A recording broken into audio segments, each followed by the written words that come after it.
All right, in this video, we are going to do a semi-power ranking and just put these teams in their tiers as well. I want to take a look at one of the middle-class teams, Dallas, and did Greg Bibb get it right? Have I been bashing Greg Bibb inappropriately? Okay, so before we start, if you like the content, then please like the channel and subscribe, like the video and subscribe as well. Comments below, what content do you want more of? Do you want more WNBA, or do you like the college content and sort of looking at recruiting and breaking down the teams prior to the start of the college season? The other thing I am considering doing content on is maybe some football, some Texas Longhorn football, and Dallas Cowboy football, because really three things I like are basketball, all forms of basketball, football, and as well, I like rugby league. I don't know if there are any rugby league fans out there, but it is coming there. It's like a professional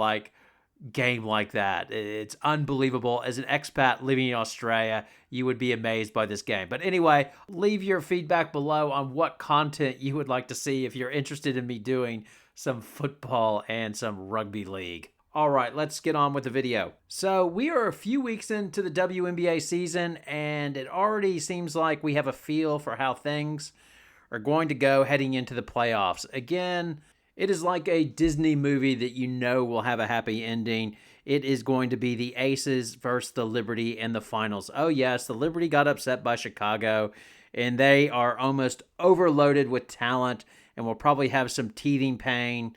But in a 5-game series, I don't see any way that the Aces and Liberty do not make it to the championship. The Sun are just a step behind. They remind me of the Knicks teams of the 80s, like with Mason, Ewing, and Starks, is they really only play bully ball and only have sort of one speed, is just to grind a game out.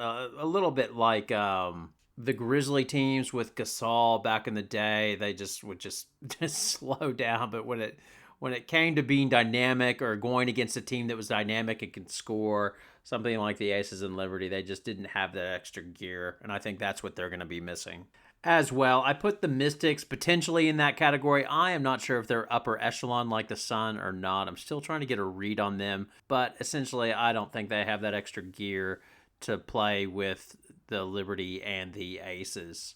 On the other end of the spectrum, I think it's starting to look pretty clear who the lottery teams are going to be, which will be Indiana, Minnesota, Phoenix, who are just I see them as a tire fire, and Seattle. All these teams will just be playing for lottery balls, in my opinion. They'll have the occasional win, or maybe the win streak. In terms of the Sun, they might heat up a tiny bit, but they just all have systemic problems. I guess that leaves us with sort of the middle class, if you like. So the middle class teams are obviously Chicago, the Dallas Wings, Atlanta Dream, and the LA Sparks. And these are all just pretty similar teams. On their night, they can beat anybody. At the same time, they can lose to anybody on their night. Hence, like tonight, where the Sparks coughed up a massive lead to lose to Seattle. That's what you're going to get with these teams. I must say, of these 4 middle-class teams, if you like, the one I find most interesting is Dallas, which is interesting for me. If you watch my channel, you know I love crushing Greg Bibb, and it's pretty easy to do in terms of some of his moves over the last 5 years since he's taken over. Yes, I know he's had some playoff success as they won 1 playoff game last year. The first playoff game in his history. They have won a playoff game, so congratulations. And who knows, maybe this year they can actually win a playoff series, which would be something never done in the Greg Bibb era, because some of the moves let's take a look at them. So first of all, the hiring of Latricia Trammell, she's a bit of an odd duck. Like, I watched some of the clips with her, but she's a positive force, and I think maybe that is what this team needed. Like, I still can't get the vision out of my mind last year when Ariki was pouting after her double clutched missed free throw against the Sparks and sort of ran over to the sideline and kicked the signage, and Vicky Johnson just had her arms crossed, just chewing the gum, just like, what the hell are you doing? And then as well, when Vicky Johnson came out after her, after the soccer kick incident. So the tough love that she supplied obviously didn't work for Ariki. So I'm wondering, you can see that Trammell is trying to be uber positive with Ariki and really accentuate the positives. Like, you're already a great passer, but this is an area you can be exceptional at. Let's do this, and just playing that game, and why not? It can't hurt. And so coaching hire is good. It appears at this stage. We'll see how it plays out. But the other thing is they sort of have the mix of a big three a little bit, because Howard is solid. Her game is, yeah, it's solid. That was a good trade for her and gave them a vet that knew what they were doing. But the real gem of the Dallas Wings and the hope is Satou Sabally. So she is playing like a monster right now.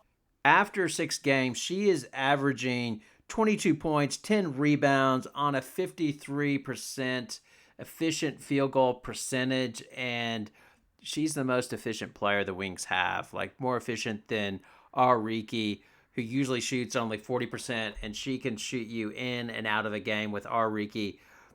Sabally seems to be consistent, and she's just a mismatch nightmare. So when she was going against the Mystics, they just couldn't match up with her, because she was able to take Austin off the dribble at times, and then if they put somebody small on her, at times they would try to put... Then they tried to put Sykes on her. Sykes couldn't handle her. She has a nice move where she goes down the right side and she can put shots high up off the glass like a bank shot. It just seems to go in every time, and she just has great control around the basket. Her three-point shot looks good.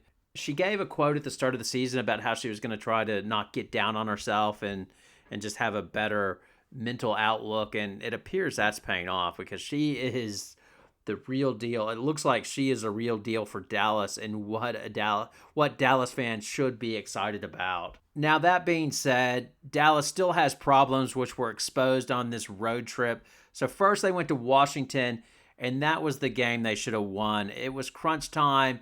I think with 4 minutes left, they were up by 5.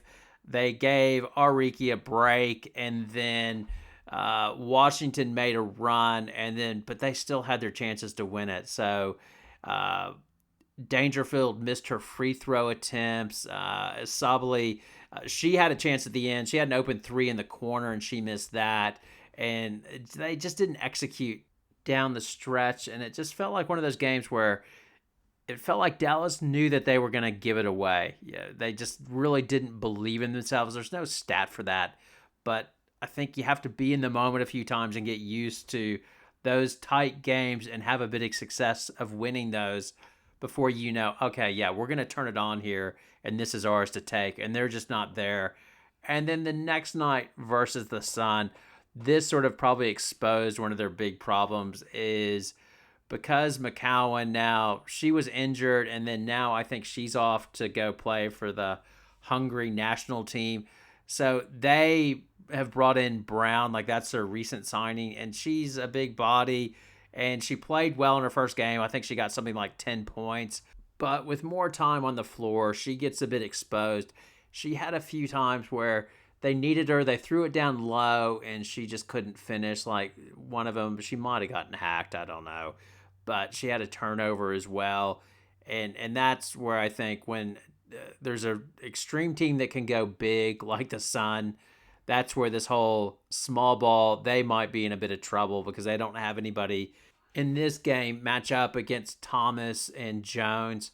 The other thing was this game sort of exposed the worst of Ariki, as she just couldn't hit anything. And when she can't hit her shot, she's just such a liability. She turned the ball over on a number of occasions with wild passes and really didn't offer anything. And that, I guess, overall with Dallas, it's sort of like 2 steps forward, 3 steps back. I'm not sure. I'm not sure that you can build a team with Ariki being the foundation of that team, because I'm a Rockets fan, or was a Rockets fan, and I went through the James Harden years, and she reminds me of Harden. I did a little bit of a comparison on their numbers, and they're fairly similar. Like field goal percentage, Ariki's like 39%, Harden's 44%. 3-point percentage, Ariki's 35, Harden 36. And then the other thing, turnovers are Ariki's 2.1 to Harden's 3.7, and then their points per game average. Again, this is career wise. And Harden's had 1,000. She's only had 123 games, but Ariki is about 20 points per game, where Harden's 24. So overall, their numbers are fairly similar, and it's just a vibe I have with them. I get the same feel watching Ariki when I watch James Harden, and I just knew every time when it was a big moment, they could put somebody on Harden to shut him down. Like if a defense was designed to shut him down, or if you had somebody like Kawhi that could get on him, you knew that they were going to struggle, but they weren't going to adjust their game. They were just going to keep on launching and be as inefficient as possible, and the other team would love that. So anyway, those are my thoughts on WNBA, where we're at after about 3 weeks. Leave your comments below. Please like and subscribe to the channel. All comments and poison are welcome. Thanks for watching.